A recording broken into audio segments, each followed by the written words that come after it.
میں ایک واقعہ سناتا ہوں، تصور کر کے دیکھیں ہم کہاں کھڑے ہیں اور صحابہ کہاں تھے۔ ایک جنگ سے واپس آ رہے تھے رسول اللہ صلی اللہ علیہ وسلم، رات کا موقع آ گیا، رکنا ایک مقام پر تھا۔ آپ نے صحابہ سے کہا کہ صحابہ آرام کر لو۔ دو صحابہ سے کہا،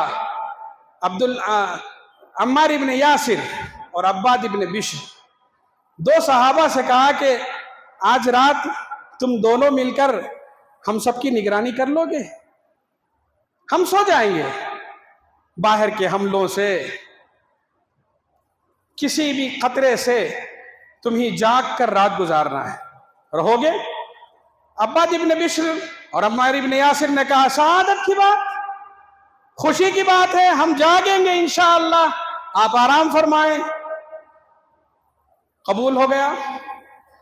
حضرت عمار ابن یاسر اور عباد ابن بشر نے کہا کہ دیکھو ہم دونوں اگر رات مل کر جاگیں گے، رات کا ایک حصہ ایسا آئے گا کہ ہم دونوں پر نیند طاری ہو جائے گی، اس لیے بہتر ہے ہم دونوں طے کر لیں گے، آدھی رات تم سو جاؤ، آدھی رات میں سو جاتا ہوں، آدھی رات کے بعد تم اٹھاؤ میں اٹھ جاؤں گا۔ دونوں نے طے کیا۔ عباد ابن بشر رضی اللہ تعالیٰ عنہ نے کہا پہلے میں جاگ لیتا ہوں۔ عمار ابن یاسر سے کہا کہ آپ جا کر سو جاؤ۔ عباد ابن بشر عمار ابن یاسر رضی اللہ تعالیٰ عنہ کو سلا کر بیٹھ گئے جاگتے ہوئے، فوج کی، صحابہ کی نگرانی کرتے ہوئے، ان کے مال کی اور دوسری چیزوں کی۔ انہوں نے سوچا کہ رات طویل ہے، جب تک جاگوں گا بیکار بیٹھنے سے بہتر ہے نماز پڑھ لوں، نماز کے لیے کھڑا ہو جاتا ہوں، رات جاگ بھی لوں گا، رات عبادت میں گزر جائے گی، رات حفاظت میں بھی گزر جائے گی۔ کھڑے ہو گئے۔ جیسے ہی نماز کے لیے کھڑے ہوئے، جنگ کا سفر تھا، وہ دشمن گھات لگائے بیٹھے تھے، دیکھ رہے تھے کہ کون سو رہا ہے کون جاگ رہا ہے۔ چنانچہ جیسے ہی یہ نماز کے لیے کھڑے ہوئے، نماز شروع کی، سورت پڑھنا شروع کر دی، اس موقع پر دشمن نے دیکھا کہ ایک شخص جاگ رہا ہے اور وہ بھی نماز پڑھ رہا ہے، اسے پہلے ختم کریں گے، بعد میں سونے والوں پر نظر کریں گے۔ چنانچہ حضرت عباد ابن بشر رضی اللہ تعالیٰ عنہ پر ایک تیر چلایا، تیر آ کر ان کو لگا۔ ظاہر بات ہے تیر یعنی گولی مارنے کے مترادف، جان جاتی ہے اس میں۔ تیر جب آ کر لگا ان کو، بہت زور سے لگا، خون بہنے لگا، مگر اس تکلیف میں بھی انہوں نے نماز نہیں چھوڑی، پڑھتے رہے۔ دشمن نے دیکھا تیر لگنے کے بعد بھی کھڑا ہوا ہے، دوسرا تیر مارا، وہ تیر بھی کاری ضرب لگا گیا۔ حضرت عباد ابن بشر کو دوسرا تیر بہت تکلیف دے گیا، پھر بھی برداشت کر گئے، پھر بھی نماز نہیں چھوڑی۔ دشمن نے تیسرا تیر مارا اور تیسرے تیر تک اتنا خون بہہ گیا تھا کہ اب ان کے لیے کھڑنا مشکل تھا۔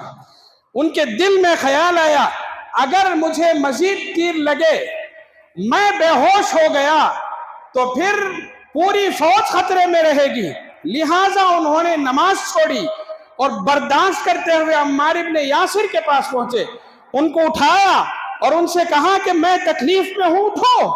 عمار ابن یاسر اٹھے اور اٹھ کر ان کی حالت دیکھی تو فرمایا کہ تم نے مجھے پہلے کیوں نہیں جگایا؟ جگا دیتے میں اٹھ جاتا۔ کہا کہ پہلے تو ان کی ذمہ داری تھی۔ دوسرا انہوں نے جو بات کہی وہ یہ کہا کہ میں نے نماز شروع کر دی تھی اور نماز میں نے ایک ایسی سورت شروع کر دی تھی جسے ختم کرنے کو میرا دل نہیں چاہ رہا تھا، یعنی اسے ختم کیے بغیر میں نماز ختم نہیں کرنا چاہتا تھا۔ اللہ اکبر! نماز کا شغف، نماز میں خشوع اور خضوع، قرآن کی تلاوت اور قرآن کا شوق، قرآن سے حد درجے محبت، اور قرآن سے اتنا دل لگائے ہوئے تھے وہ کہ دنیا کی کوئی سے کوئی تکلیف بھی ان کو نماز اور قرآن سے دور نہیں کر سکتی تھی۔ اس واقعے پر غور کریں، دیکھیں کہ بڑے بڑے حادثات ان کو نماز کے خشوع اور خضوع اور اللہ سے لو لگانے سے دور نہیں کر سکے۔ ہماری نمازوں کا حال دیکھیں کہ ہمارے اندر کتنا وقار ہے، کتنا سکون ہے، کتنا اطمینان ہے، اور کس قدر ہم نماز میں دل لگائے ہوئے ہیں۔ میں پھر ایک مرتبہ گزارش کروں گا، نماز نہ چھوڑیں، نماز باجماعت نہ چھوڑیں، اور نماز ہم پڑھ ہی رہے ہیں، نماز کے تقاضوں کے ساتھ پڑھیں۔ رکوع اچھا ہو، سجدہ اچھا ہو، قیام اچھا ہو، تشہد اچھا ہو، اور ہمارا دل، ہماری نظریں جھکی ہوئی ہوں، ہمارا دل اللہ کی طرف لو لگائے ہوئے ہو۔ انشاءاللہ ہماری یہ نمازیں اللہ کے پاس قبول ہوں گی، اور جانتے ہیں کیسے قبول ہوں گی؟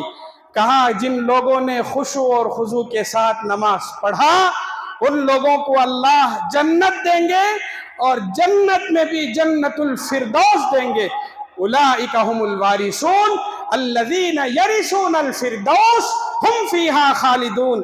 یہ آیت اس آیت کے بعد ہے جہاں اللہ نے یہ کہا کہ وہ لوگ کامیاب ہیں جنہوں نے اپنے نماز میں خشوع اور خضوع اختیار کیا۔ الذین هم فی صلاتہم خاشعون، وہ لوگ جنہوں نے نماز میں خشوع اختیار کیا، ایسے لوگ اللہ کے دربار میں پہنچیں گے، یہ کامیاب بھی ہوں گے، اللہ ان کو جنت بھی دیں گے، اور اللہ ان کو جنت الفردوس میں اعلیٰ مقام بھی نصیب کریں گے۔ اللہ ہم سب کو عمل کی توفیق نصیب فرمائے۔ وآخر دعوانا